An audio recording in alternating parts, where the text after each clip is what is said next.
workplace, what comes to your mind? I am sure it must be an office desk, computer offices, or even a corporate building. But what about women who are working in factory, construction sites, schools, farms, or even in panchayat offices? Today's podcast is not just about workplace with air conditioned offices, but it is also about rural areas and informal sector. We are your host and we are joined by a very special guest today, Ms. Soumya Saxena ma'am, who is program lead at Action Aid Association and supports India's first one-stop center, Gauravi, an institution that works at the intersection of law, protection, and crisis support for women. Ma'am is a lawyer and a developing practitioner with over a decade of experience working on gender justice, women's rights, and social equity in India. She currently serves as a gender lead at ActionAid Association and provides thematic and management support to Gauravi One Stop Center. Thank you for joining us, ma'am. Welcome to Beyond Office Walls. My first question to you, ma'am, is could you briefly outline the meaning, objective, and statutory foundation of POSH Act for our listeners? Okay, thank you for having me here. See, POSH Act, which is prevention of sexual harassment at workplace, it has seen a long journey to come as an act in 2013. So we start with the Bhavri Devi case, which actually sowed the seeds of protection of women at workplaces. So Bhavri Devi was a woman from Rajasthan. She was working in a rural area in Rajasthan, and she was working with a government scheme to stop child marriages. So when she tried to stop a child marriage at a Thakur, like a higher caste person's house, she was raped by those men as a punishment. That why were you stopping this wedding from happening? Then she saw a huge legal battle about where they were blaming her, and they were like saying that she is making false accusation because higher caste men cannot rape a Dalit woman, stuff like this. So eventually, when she reached the Supreme Court gave the judgment in her favor, and also decided the Vishakha guidelines. So the case of Bhavri Devi was actually Vishakha versus state of Rajasthan. So, ma'am, as you said, that people come from informal sectors as well. So, how is the workplace harassment like? How is it looking different in rural areas and informal sector as compared to like when we compare it to urban offices? So, how is it different? See, it's very different because what happens in an office setup, let's say in my office, we have certain members. Let's say we are 12 people in this office, and I know all 12 of them. I work with them daily, and if something happens, I know that this person has done this. I know it's easy for me to establish that okay, this person was making comments to me. This person is probably trying to malign me or trying to make sexual advances. So it's very easy. I can point out that a person, he is harassing me. The complaint should go for against the a person, and it's very easy to document the incidents.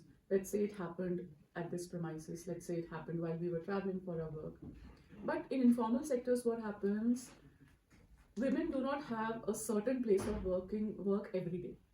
Their places of work keep changing. Let's say if it's a woman who's working on a construction site, 15 days she's working at one side, 15 days she's working at other side. So the employers keep changing, people keep changing, and she is very unaware that what will happen and where things might happen. So the level of alertness, the level of understanding differs when you keep changing your workplace. It becomes very complicated that how and when harassment is happening and what kind of harassment is happening. It's ma'am, like, do you think the power structure which is set up in the village, where the women need to report to their supervisors, or even the contractors, or even the sarpanch at the panchayat level, do you think it affects the ability of a woman to speak up in such cases? Rightly so, because from the previous question that how different is from rural and informal and the formal. So yes, this is a big challenge. That is why we require block level committees or nodal persons like in the Act. For informal sectors or for sectors where IC is not present, the district collector is supposed to form the LC at the district level. And he is also supposed to appoint nodal officers. Those nodal officers can be any officers working in the block tehsil level who can be the focal person of reporting incident to. So let's say किसी बहुत ही छोटे गांव में कोई हादसा हो रहा है, and it's very difficult for that woman to come to Bhopal. Like let's say it's happening somewhere in Sehor. So there has to be a nodal officer. It can be any sarkari employee, government employee who can be this nodal officer, where this woman can report the case to, and that block person can refer her to the district level at the LC. So this channel is supposed to be there as per the act, but somehow the implementation always becomes a little tricky. So to avoid these power structures, I think information, awareness, and also access of women to these places is very important. All right, ma'am. So, like, what I presuppose is many women don't know about the POSH Act, or even if they know in the big corporate buildings, the effect of the POSH Act is somehow comparatively low in the rural area. This is what like we as a student see. Do you think this is the real scenario, or like is there any disbalance in the awareness which exists from, big corporate offices to that of the lower corporate offices? Yes, that's true. See, as far as POSH implementation and IC committee formation is there, many institutions, like I have seen many hotels, like big hotels in big cities, do not have a POSH committee, especially if they are not under brands like Radisson, Taj, because they are big corporate offices, they have their own policy. Many offices don't have, and similarly, see, it's very difficult for rural areas to have this awareness. And like I said, informal workers, especially like let's say construction workers, they continue traveling. So a lot of people from Jharkhand come here. Like when the smart city work was going on, a lot of people from migrant laborers came here. So it's become more difficult to know how things work in Bhopal, let's say, and this information is not easily available. So yes, the information about POSH Act and the understanding that POSH is also applicable for informal workers is very limited. They think it is more about a big giant corporate office or any other institution, but not this. So it also applies, POSH also applies to like places like a sabji mandi, where women come and sell their vegetables. It also applies to fish markets. It also applies to anywhere where women are working, even at railway stations, if they are working as coolies or cleaners. So, ma'am, like you just now said that the ambit of POSH Act is like quite very wide. Yes, it's very wide. Yes, ma'am, but like it might be the case that the companies or even the informal sectors do not have IC, like internal companies mechanism. So, ma'am, like what could be the mechanism for the women if they are facing such issues and the place where they are working, it does not have IC? So, like what do you think could be a legal mechanism for a woman to complain or to register the complaint of such incidents? Okay. So see, if there is no IC, there are two scenarios. One, it's a formal setup, but there is no IC. In this case, what will happen if there is no IC? She can either go to the LC and make a complaint, or she can go to DALSA, that is the district legal aid, if she needs free legal aid. Otherwise, she's quite capable that she can file directly in the labor court or in the high court. She has these options available with her. And even now, let's say even at the new BNS Act, the Bharatiya Nyaya Sanhita, from section 72 to 79, all these sections are covering different forms of violence that happens with women. It includes stalking, voyeurism, and even sexual harassment. I think it's section 74 or 75 that talks about sexual harassment. So let's say if the IC is not available, these options are available for a woman. Even like before the Act, before 2013, under IPC 354, a woman could file a complaint if such kind of harassment is happening with her at any place, including workplace, excluding workplace. So similarly now also, if IC is not available, labor court, or she can directly file it in the higher court as well, or LC.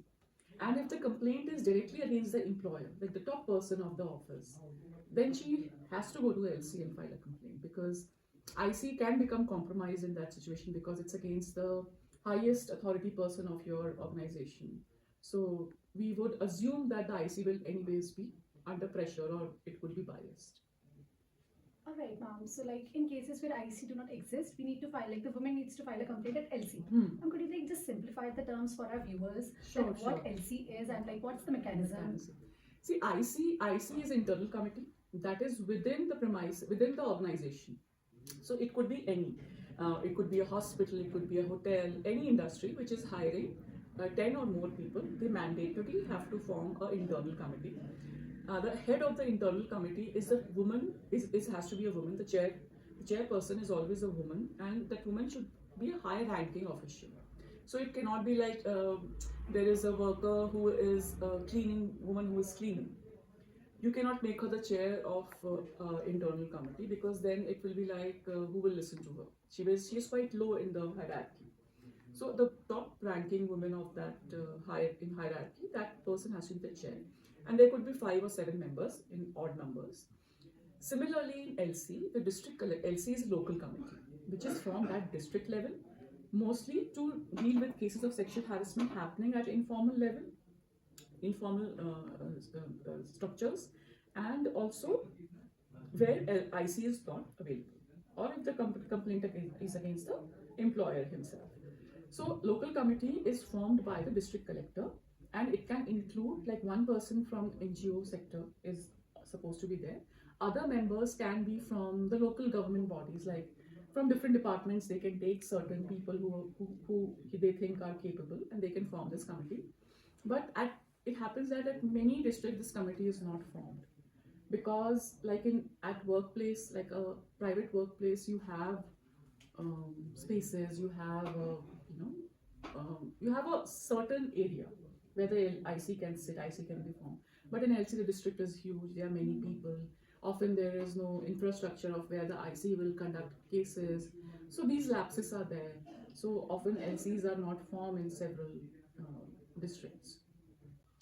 All right. So now, is it so that a woman who is working should have a formally written salary slip or like the employment contractual terms in order to get her, incident get reported? Like if there is a contract between A and B, and suppose if it is not a written contract which is being done, so what about in those cases? Like neither the contractual terms are being defined, nor the salary mode is being defined. Nothing is being defined. But like, how shall a woman, establish the relationship between that? Yes, he was the employer and I was the employer over there.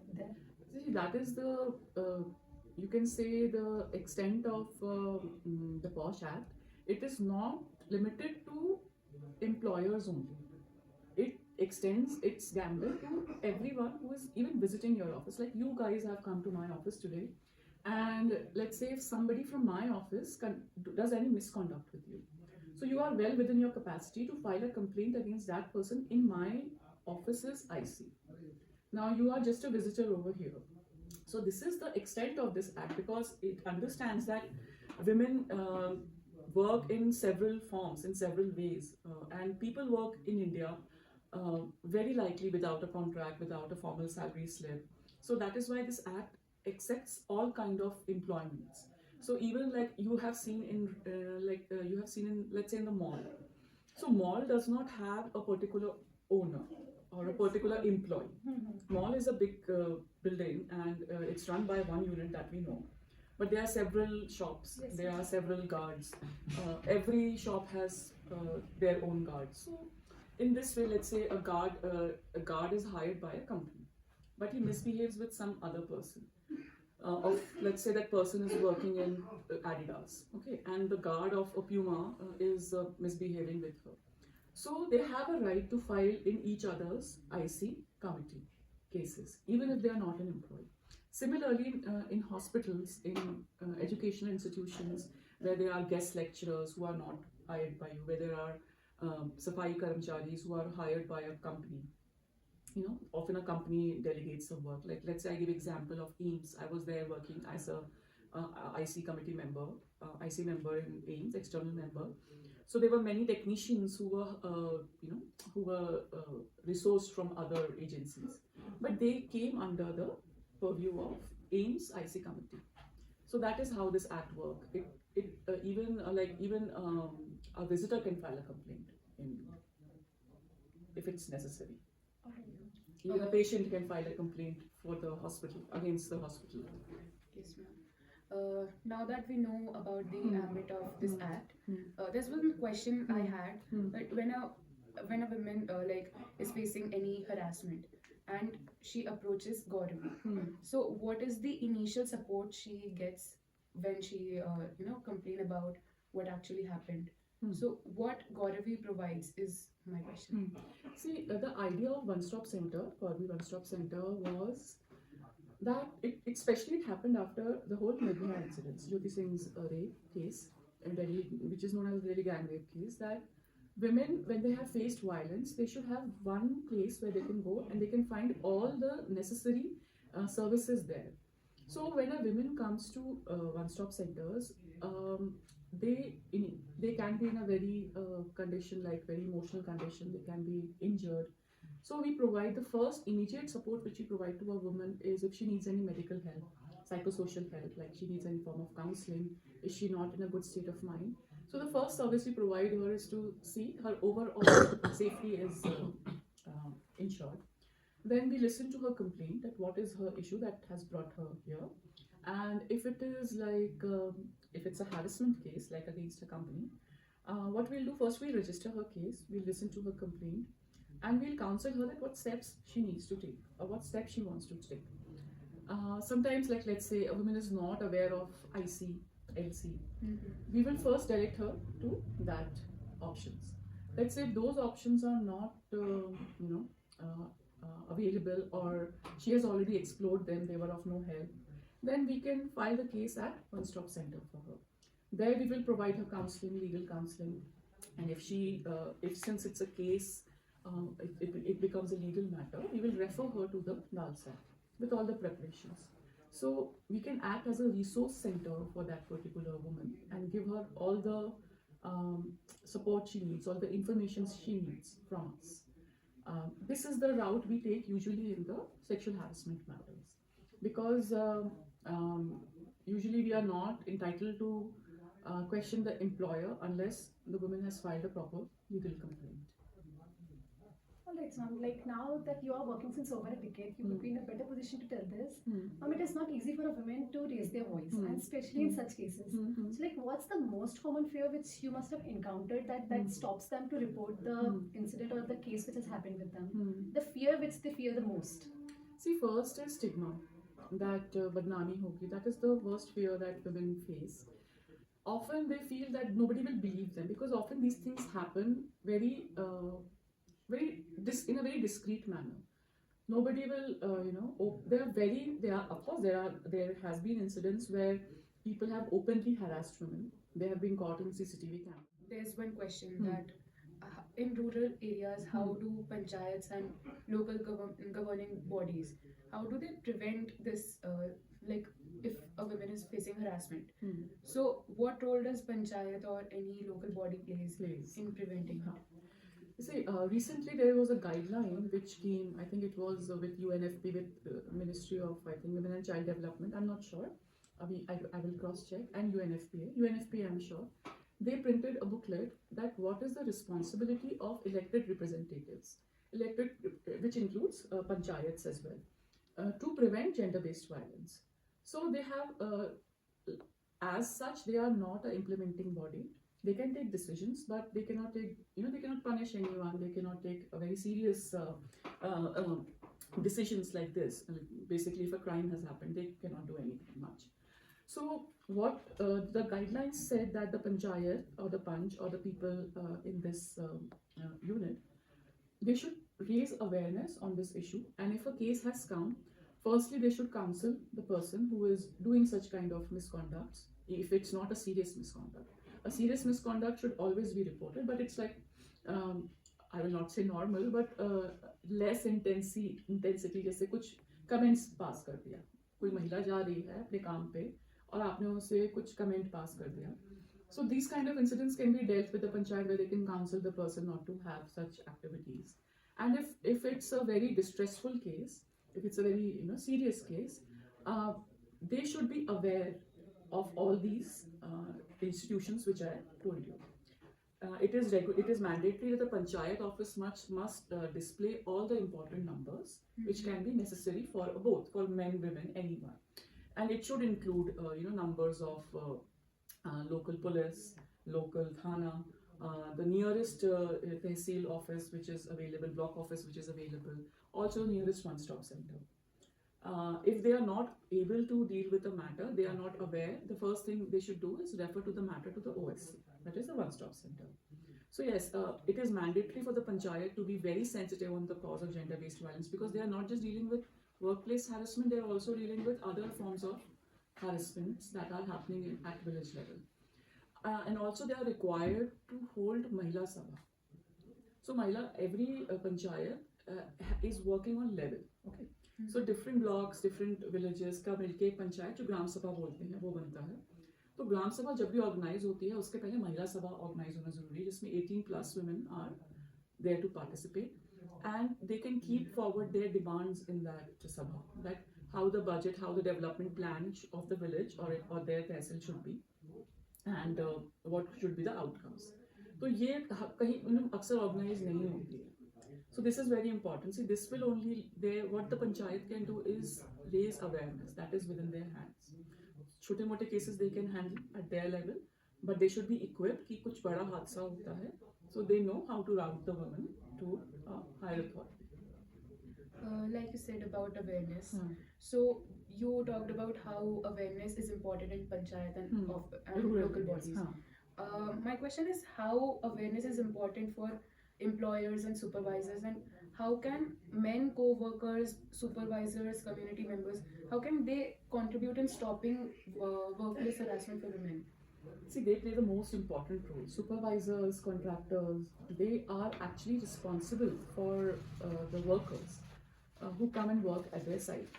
तो जैसे आपने सुना होगा safety होती है, जैसे construction site पे जब काम कर रहे हैं तो हमारे लॉज हैं that they should be given proper safety cares. अगर बिल्डिंग में काम करें तो हेलमेट्स हों, लंच ब्रेक्स हों, वाटर अवेलेबिलिटी हो, टॉयलेट अवेलेबिलिटी हो. सिमिलरली उनकी रिस्पॉन्सिबिलिटी ये भी है कि हैरेसमेंट फ्री वर्क स्पेसेस हो.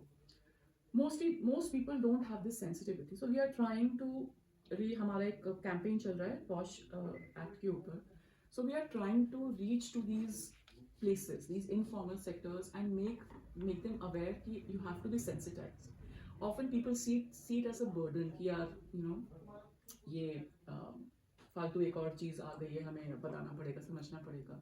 But they don't realize that many women, their mental health, their physical health is being affected because of a bad work environment, and they are not even speaking about it because उनको लगता है कि this is a normal thing. So if they want that our workers should be more productive, we should provide them a safe environment, and it has a lot of facets. It enhances their work capacity. It makes them assured that they are safe. They will be more happy. They will be working in a better spirit over there. So I think these actions, it's very important for supervisors to know. And often what happens that if we try to tell these to contractors and supervisors, they think अरे महिलाओं को रखना ही नहीं चाहिए. Now that's the negative side of telling them about these laws. But again, I think sensitivity has to come, and it will come slowly. ये act भी comparatively नया ही है, it's new, और लोगों को अभी भी यही लगता है कि ये केवल ऑफिसेस के लिए है, रूरल उसके लिए नहीं है. So I think the campaign which Action is trying to do is to make this awareness possible, and especially make women aware that they can question whatever wrong is happening with them.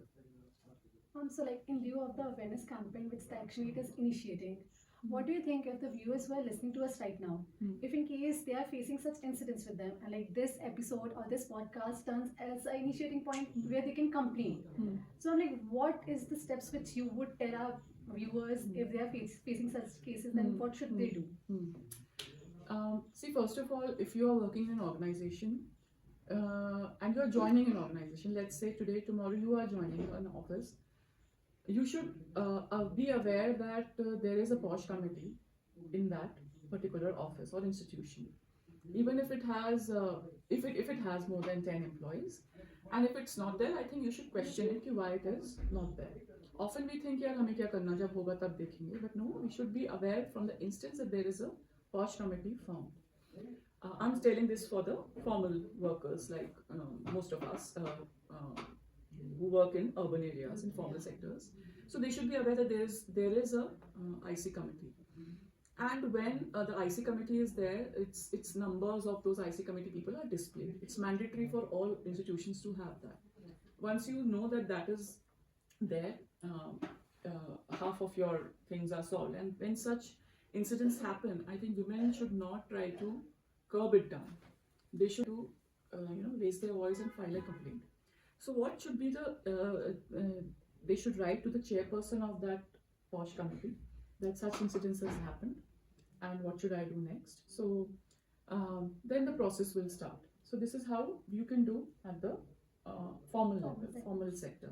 You should be assured that the IC committee is there, and if it's not there, like I told, they can approach the LC, local committee, they can approach the labor court, they can approach the High Court directly or police directly under the BNS Act. Now for the informal sector, it is very difficult because sometimes the LC committees the local committees are not active. Like in Bhopal, before this podcast, I was trying to find, I know they are not active certainly, but I was still trying to find if there has been an update, if the LC is formed, but I couldn't find any information.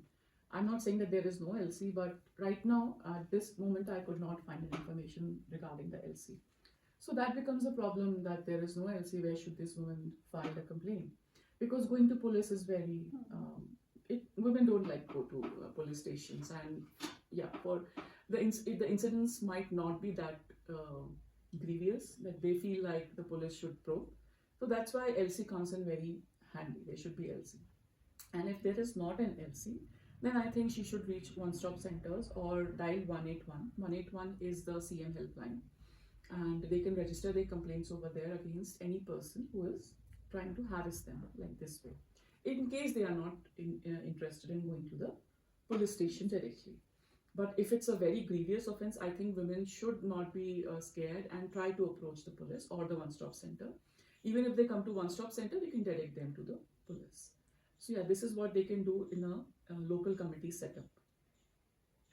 Coming to the conclusion of this episode, my last question is, women often think in their mind that what if I tell and I do not have the security of my job? What if I lose my job? So based on these taboos in the mind of women, what message you think that a woman should you should give to a woman who believes such way? LC, the POSH Act is a very concrete act. It gives a lot of protection to women who is filing a complaint. So if you're dissatisfied with the IC committee or the employer, there is certainly you can challenge them in other courts. But often women do not want to fight this long battle. They feel scared and unnecessary. But see, that is what happened, that you have to trust the legal system. You have to trust the process. You have to trust yourself that you have to make a change somehow. Because yes, there is a fear of probably not getting a promotion, losing a job, but how feasible it is to continue working in a very bad environment where you're being harassed. So I think women should not feel scared, and they should understand the legal mechanisms are very liberal. They are very they are very concrete now, and there are so many avenues where women can file a complaint, even if their employer is not cooperative. There are many such avenues. Like I said, there is one-stop center where they can file a complaint. There is 181, that is a CM helpline where they can file a complaint. There is the labor court where they can directly approach and file a complaint, and the BNS and the Police Act as well. So yes, maybe at one place, and nobody can, even if somebody is saying that they will throw you out of the job, I think there are further mechanisms within the labor code to challenge that act as well. So I think you should trust our legal system. I will say that to women, that you should trust the legal system and try to navigate through it. It is difficult, but it is worse suffering the harassment and continuing working just because you feel scared, or you feel that you cannot change anything. Because I think you can change a lot of things once you start speaking up. So, ma'am, from this very podcast, it is quite very clear that work should not come at the cost of dignity, and this is something which everyone should uphold. And coming to the conclusion of this podcast, it is very clear that even from the offices to farms to cities to villages, safety is not a privilege, it's a right, and it is something which everybody should uphold. Thank you so much, ma'am. Thank you so Thank much you, ma'am. for coming. Thank you so much, ma'am. I hope this was a very good podcast and the viewers listening from here will get some help out of it. Thank you, ma'am. Thank you, viewers. Thank you.